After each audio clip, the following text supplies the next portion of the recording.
Harkin looked down at her paws. My situation isn't really suited for clan life. I promise to visit if I'm allowed. Noodle began to fiddle with a pebble under his paw. I mean, you don't have to, of course. He turned away and then nodded slowly and sadly. Yeah, of course. After a few moments, he finally looked over and locked eyes with her. Thank you, Hark. There was a bit of regret in her eyes, but she nodded.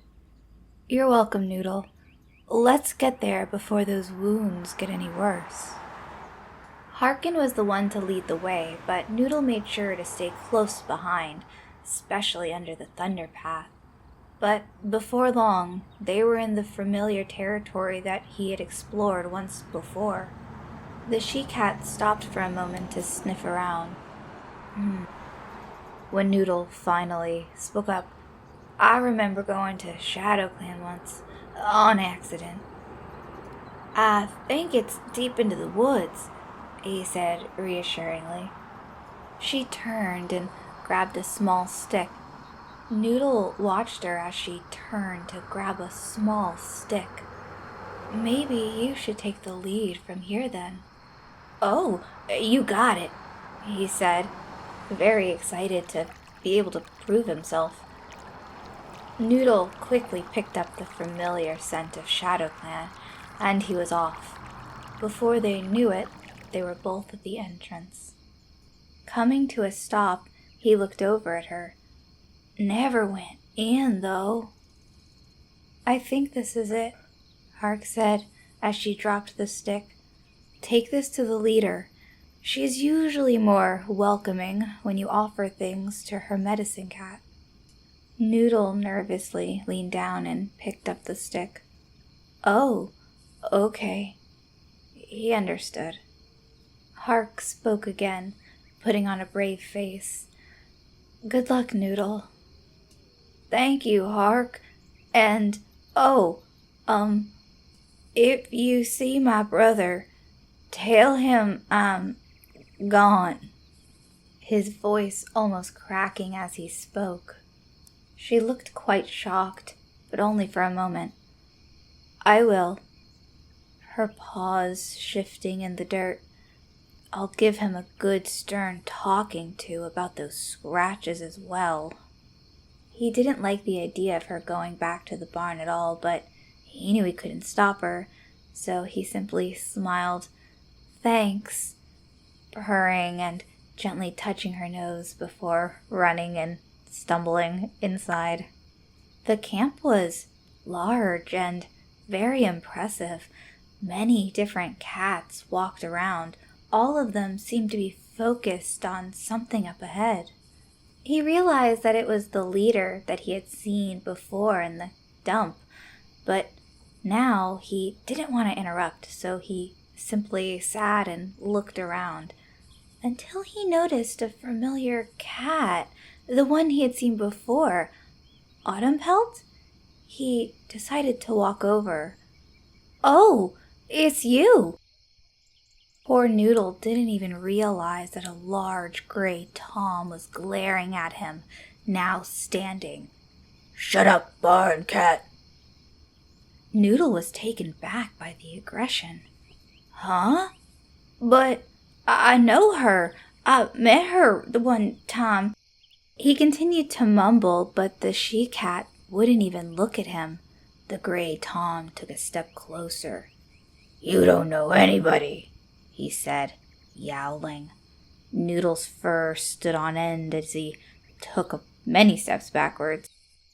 Okay. This clan didn't seem that friendly so far. But eventually Noodle was able to speak with the leader, Marble Star. I was sent here by Hark. He took a deep breath and gained some confidence. To ask to join. Little did he know that his brother was already watching him, well aware what he had done. But poor Noodle was way too distracted speaking to the leader to even look around or pick up on the scent.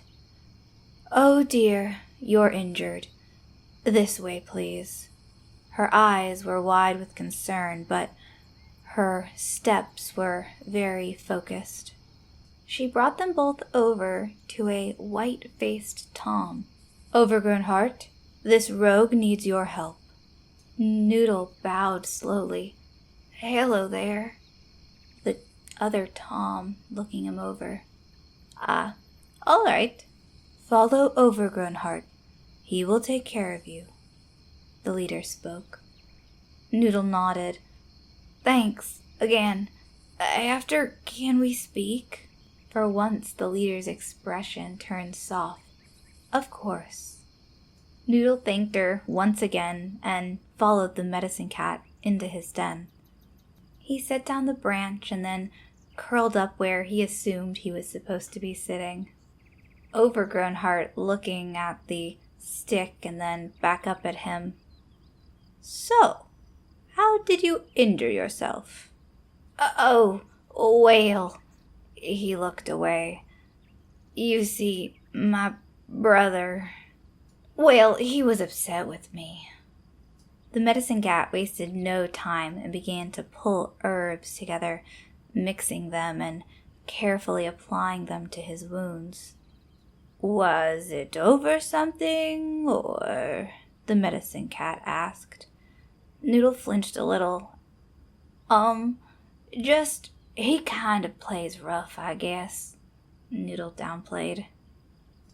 "But, I think I want to try and join this clan," he said, standing up proudly. The medicine cat looked over the Tom once more. "Well, that would be great. Anyone is welcome to join." "Really? You think so? I sure hope the leader says yes," he said, as he carefully took the poppy seeds that Overgrown Heart had handed him. With his mouth full, he said again, "Thank you." The medicine cat chuckled. "I think she will.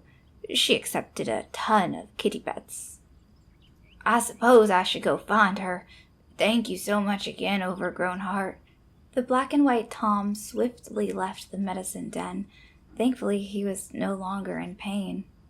It was then that he quite literally bumped into Marblestar. "Oh, sorry, Marblestar." She let out a small chuckle. "Oh, hello again.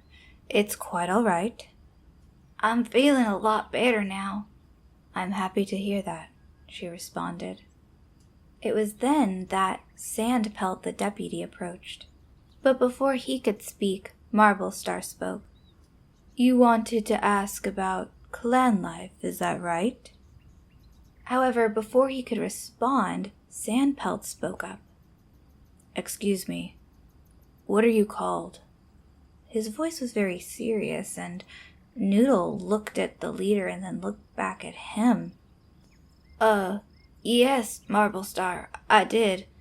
And, I'm Noodle." These next words caused Noodle's heart to freeze. "Noodle, your brother was just here."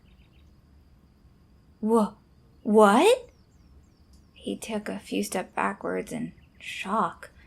The deputy took a few steps forward. "He said your mother was back at the barn." "She is?" he said, almost stuttering. I have to go." Sandpelt simply shrugged. "That's what he said, yes." Marblestar noticed and heard the conversation. "Oh, all right. Be safe, Noodle." He nodded. "I think I just need to go back one last time to say goodbye." He didn't want to seem like he was already leaving the clan before he even started, but if it was true, he needed to see her again. "I'll be back," he said, as he began to quickly leave ShadowClan. Noodle thought he was dreaming when he saw Hark sitting on top of the stump. "Oh, it's you," he said, bounding towards her. Oh, Noodle. Hi, Hark said as he leaped up to join her on the stump. My brother said that our mother is finally back home. I need to see if it's true. What? Her brows furrowed. I don't think that's safe. Noodle looked around before looking back at her. I mean, my brother might be a jerk, but he isn't that bad. I'll be okay. I just don't think he would lie about this. Harkin looked away, almost ashamed. He nearly clawed my ears off last night when I came across him. Noodle's eyes widened. Huh? Did he attack you? She sat down with a sigh. Nearly, I think. Her expression was puzzled. I don't know. Something's just off about him. Reminds me of some kin I had in my kidhood. Noodle comfortingly sat next to her. Jeez, I don't know what's gotten into him lately. Harkin's ear flicked. I don't know either. Maybe at least take some clan cats with you for backup, if they let you join. Oh, well, I don't think I'm officially a part of the clan yet, but Marblestar said we could talk about it when I come back. There was a little bit of awkward silence when he gently reached out with his paw. Would it be too much trouble to ask if you wanted to join me? Hark glanced up. Oh, I guess I could come help, she grinned. Still not liking the idea of them going back, but at least if he was going, she could be there with him. Thankfully, the poppy seeds from earlier meant he could easily run back to the barn, looking back every once in a while to make sure that Hark was close behind. By the time they had reached WindClan, they both needed a break. Let's take a break here, Hark said, catching her breath. The two of them looked up at the clouds and just relaxed in each other's presence. Not wanting to keep Noodle waiting, Hark stretched. Okay, I think I have my breath back. Let's go. Noodle nodded and quickly chased after her. Thankfully, the rest of the walk was also pretty peaceful. They didn't run into any WindClan cats. However, the second they leaped over the fence and were in the barn area, they felt dread. Noodle took a deep breath as he slowly approached the large red building. Mom? He spoke out as the scene fades to white.